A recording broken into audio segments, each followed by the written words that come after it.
हमारे मन में गंदे विचार क्यों आते हैं? हम नहीं चाहते, पर फिर भी हमारे मन में गंदे विचार आते रहते हैं। लेकिन क्यों? मन ही हमारा सबसे बड़ा दोस्त और मन ही हमारा सबसे बड़ा शत्रु है। जब हम अपने मन के हिसाब से चलते हैं तो मन हमें भटका देता है, और जब हम मन को संतुलित कर लेते हैं तो हम अपनी जिंदगी में सब कुछ पा लेते हैं। हम अपने मन में आने वाले गंदे विचारों को रोकने की कोशिश करते, पर जितना हम रोकते हैं उतने ही विचार हमारे अंदर प्रवेश करते जाते हैं। आप जिस चीज से जितना दूर भागोगे उतनी ही वह चीज आपके पास आएगी। इसीलिए उस चीज से भागो मत, बल्कि उस पर संतुलन कायम रखो। एक बार एक युवक गौतम बुद्ध के पास आया और गौतम बुद्ध से बोला, बुद्ध, मेरे मन में इतने गंदे विचार क्यों आते हैं? मैं नहीं चाहता कि मेरे मन में गंदे विचार आए, पर मेरे मन में हमेशा काम वासना के विचार चलते रहते हैं और मैं इनके बारे में सोच सोच कर बहुत परेशान हूँ। मेरी ऊर्जा और समय ये सब सोचने में ही नष्ट हो जाते हैं, और ये सब विचारों की वजह से मैं कभी भी शांत नहीं रह पाता और मैं हमेशा स्त्रियों को देखकर मोहित हो जाता हूँ, अपने आप को रोक ही नहीं पाता। बुद्ध मुस्कुराए और उन्होंने उस युवक से पूछा, क्या तुम्हें पता है कि यह काम वासना होती क्या है? फिर लड़के ने उत्तर दिया और कहा, बुद्ध, मुझे तो नहीं पता कि काम वासना होती क्या है, परंतु हाँ, ये जो भी है बहुत बुरी चीज है। फिर बुद्ध ने उस युवक से कहा, सबसे पहले तो तुम्हें यह समझना है कि प्राकृतिक रूप से जो भी चीज हमारे अंदर है वह बुरी नहीं है। हमारे जीवन में उसकी कुछ ना कुछ जरूरत होती है।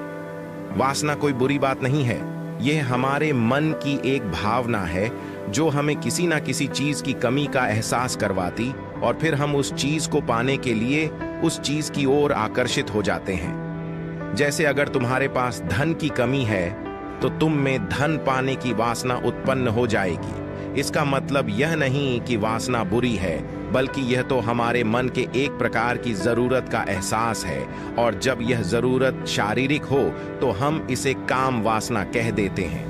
युवक ने गौतम बुद्ध को कहा, बुद्ध, मुझे काम वासना का मतलब तो समझ में आ गया, पर आप मुझे यह बताइए कि यह आती कहां से है और कैसे आती है?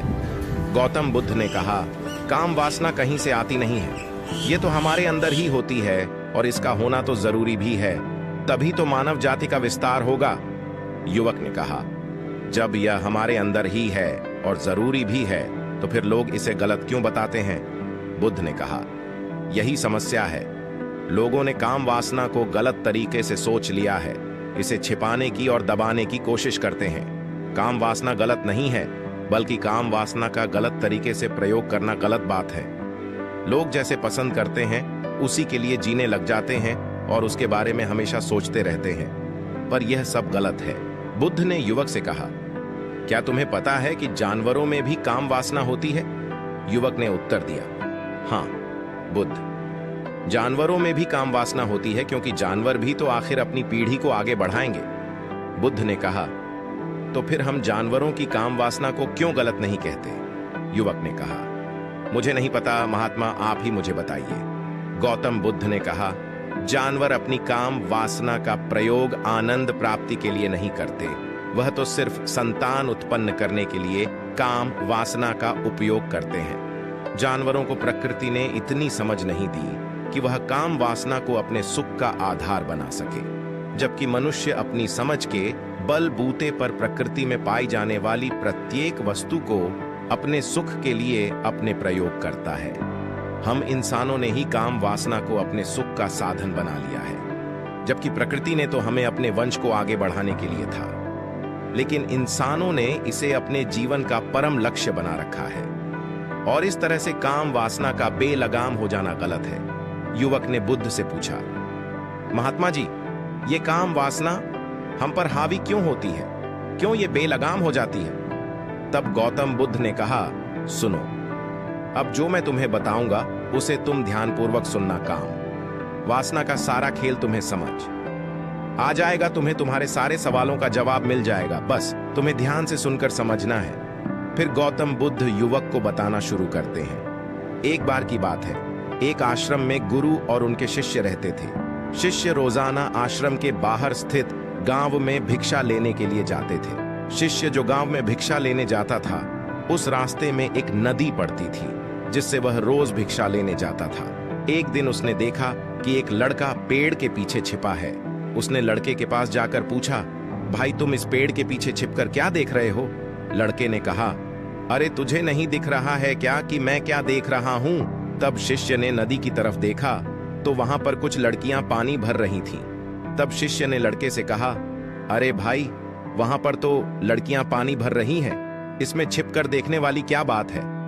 तब वो लड़का शिष्य की तरफ देखकर उससे कहता है, अरे पागल, तुम्हें दिखाई नहीं दे रहा कि मैं क्या कर रहा हूं? वह परियां कैसे नदी से पानी निकाल रही है? जरा उनकी अदाओं को देखो, उनके कोमल शरीर को देखो, उनकी पतली कमर मटके को उठाते समय कैसे बल खाती है, और उनके बाल उनकी कमर पर कैसे लहरा रहे हैं, मानो सुंदरता बिखरी पड़ी। शिष्य फिर नदी की तरफ देखता है और इस बार वह देखता ही चला गया। अभी तक तो उसे कुछ भी नजर नहीं आ रहा था और वह बिल्कुल निर्भय था। उसे किसी बात का कोई डर नहीं था। लेकिन अब वह छुपने लगा और उन लड़कियों को देखने लगा जैसे उसने कोई अपराध कर दिया हो। और जब वो छुपकर उन लड़कियों को देख रहा था तभी वो अंदर से कांप गया और उसने कहा कि यह मैं क्या कर रहा हूं?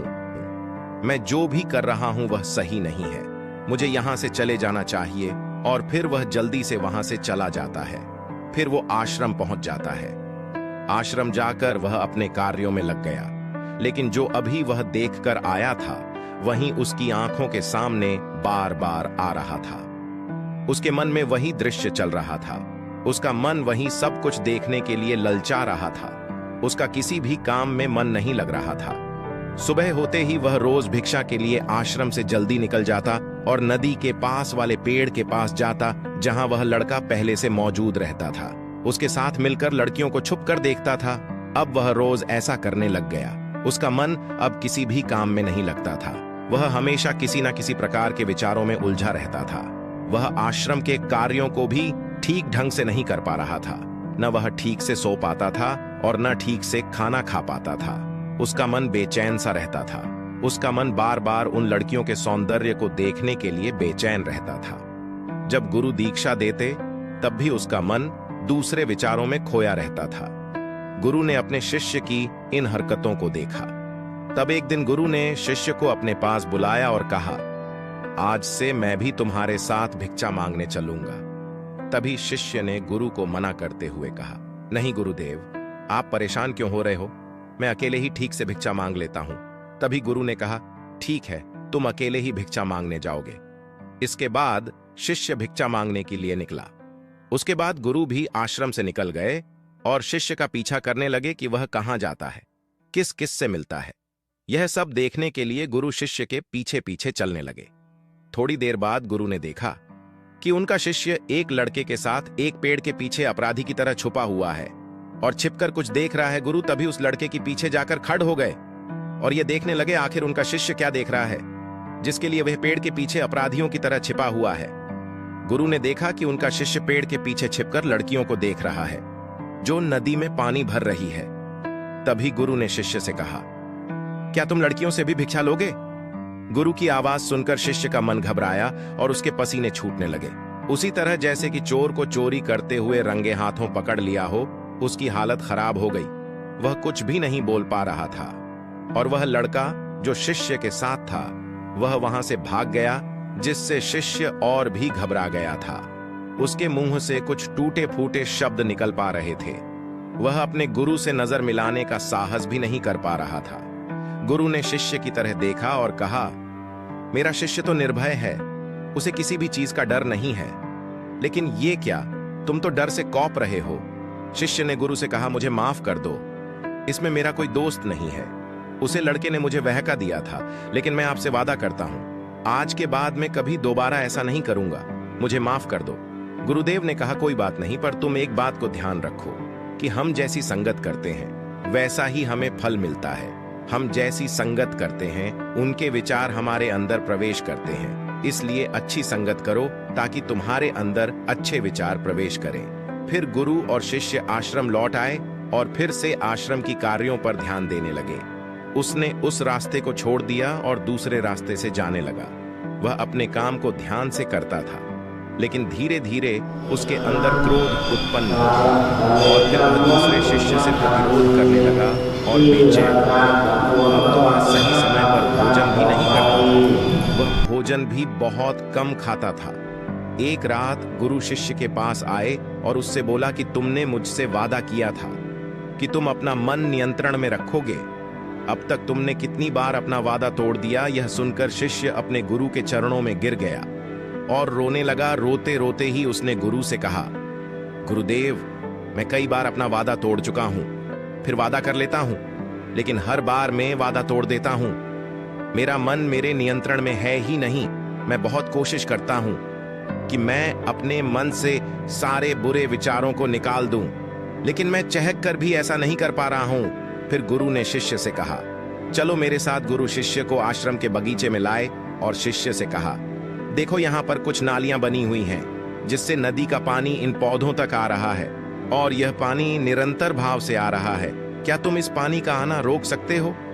शिष्य ने कहा, हाँ गुरुदेव, मैं इस पानी को रोक सकता हूं। फिर शिष्य ने मिट्टी को उठाकर नाली के छोर पर डाल दी और पानी थोड़ी देर के लिए रुक गया और थोड़ी देर बाद पानी उस मिट्टी के ऊपर से आने लगा। गुरु ने शिष्य से कहा, अरे ये क्या, ये पानी तो रुका ही नहीं।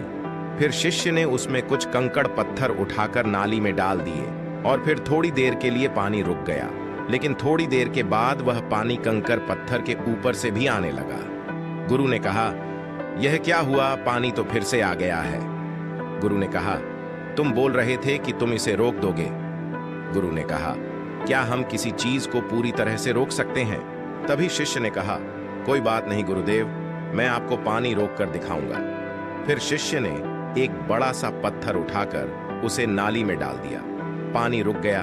तभी शिष्य ने गुरु से कहा, देखा गुरुदेव, मैंने कहा था ना कि मैं पानी को रोक दूंगा। मैं पानी को रोक दिखाई। मैंने आपकी बात पूरी कर दी। तभी गुरुदेव मुस्कुराए और शिष्य से कहा, जरा ध्यान से देखो, पानी रुक गया है। शिष्य ने देखा, पानी तो पीछे की नाली तोड़कर बाहर आ गया है और अगल बगल से निकल रहा है। और ध्यान से देखो, इस पत्थर के आगे भी आ गया है और यह पानी अपना रास्ता बदलकर फिर से आगे की तरफ जा रहा है। फिर थोड़ी देर बाद ऐसा ही हुआ। फिर गुरु ने शिष्य को समझाया, तुम्हारे साथ भी ऐसा ही चल रहा है। तुम बार बार प्रयास कर रहे हो, बड़े से बड़ा प्रयास कर रहे हो, पर हर बार तुम्हारा प्रयास टूट रहा है और यह हमेशा टूटता ही रहेगा। यह पत्थर तुम्हारा प्रयास है और यह पानी तुम्हारे विचार। तुम कितना भी बड़ा पत्थर रख दो, लेकिन पानी तो अपना रास्ता बना ही लेगा।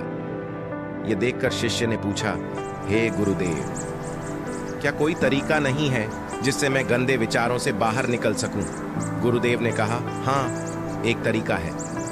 यह पानी जिस नदी से आ रहा है, तुम वहां से इस पानी का रास्ता ही बदल सकते हो। गुरु उस शिष्य को नदी के पास ले गए जहां से उस बगीचे में पानी आ रहा था। गुरु ने शिष्य से कहा, वह पानी इस नदी से जा रहा है। अगर हम यहीं से उसका रास्ता बंद कर दें जहां से पानी बगीचे में जा रहा है, तो क्या हम पानी को रोक नहीं सकते? शिष्य ने कहा, गुरुदेव, अवश्य ऐसा हो सकता है। मैं इस पानी को यहीं से बंद कर देता हूं, तभी आगे की नाली में पानी तो जाएगा और फिर बगीचे में भी पानी नहीं जाएगा। फिर गुरु ने कहा, अगर पानी बगीचे में नहीं जाएगा तो पेड़ पौधों को पानी कहां से मिलेगा? उन पेड़ पौधों को पानी की आवश्यकता है।